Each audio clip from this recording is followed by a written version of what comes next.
Hi, this is Dr. Moore with Lindsay Moore MD. Today I want to talk to you about inverted nipples. This is a common concern parents come to me with. So an inverted nipple, first question is, what is it? In general, if the nipple is normally, right, typically we see the nipple, if this is the breast, it pops out. So you have an outie from the breast. That's what the nipple does. In an inverted nipple, instead of an outie, you basically have an innie. Nipple kind of goes into, or dimples partly into, or all the way into the breast tissue.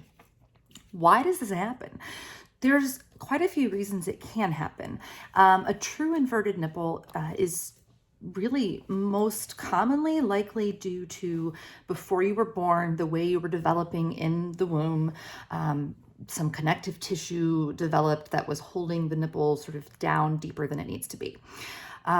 Another common cause is just being pregnant and having a baby. So nipples that were not inverted, that were actually everted and poked out like the way they're supposed to, those can happen very commonly, and they'll go away after either the baby is born or after breastfeeding is over for a lot of women.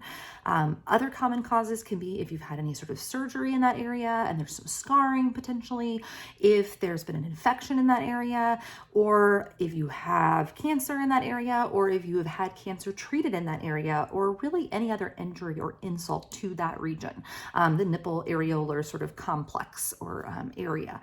So one thing I do want to mention as we talk about those possible causes is this is not medical advice. I can't tell you what's causing your nipple to look like it's now an innie, especially if it used to be an outie. But if you have a nipple that's inverted or an innie, and that nipple used to be an outie, then I want you to get seen by your physician and evaluated. It may not be a big deal. It may be because you've had some sort of an insult to the area. It may be because you're pregnant, but it can sometimes indicate a much more serious problem. So I want you to be seen. If you're innie, if you used to be an outie, now you're an innie, check your doctor and make sure everything's okay before we just chalk it up to pregnancy related, okay? Then, what do I do? How do I tell if it's a real inverted nipple? It turns out a lot of nipples that I see that are supposedly inverted and poking in, a lot of times we can actually get them to pop out again pretty easily. So what I typically tell people to do is gently, it's called the pinch test, but a gentle pinch, okay, not a hard one. So we're pretending this is an innie, okay? We're just gonna hold that there and pretend it's an innie. If you have an innie and you gently pinch near the nipple or a little bit behind it, okay? If you pinch and your innie pops out, then you did not have a true inverted nipple. So if you squeeze, and by squeeze I mean gently pinch, very gently pinch behind the nipple, and your innie becomes an outie, you do not have an inverted nipple in the way that we're thinking.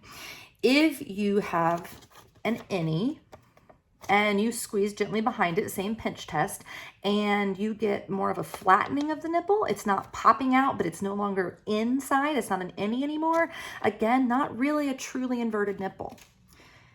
But if you start with an innie and then you do our gentle pinch test and that innie stays an innie, that is likely to be a much more truly inverted nipple, one that may have connective tissue or scarring that is tethering it down and making it hard to work with. There you go.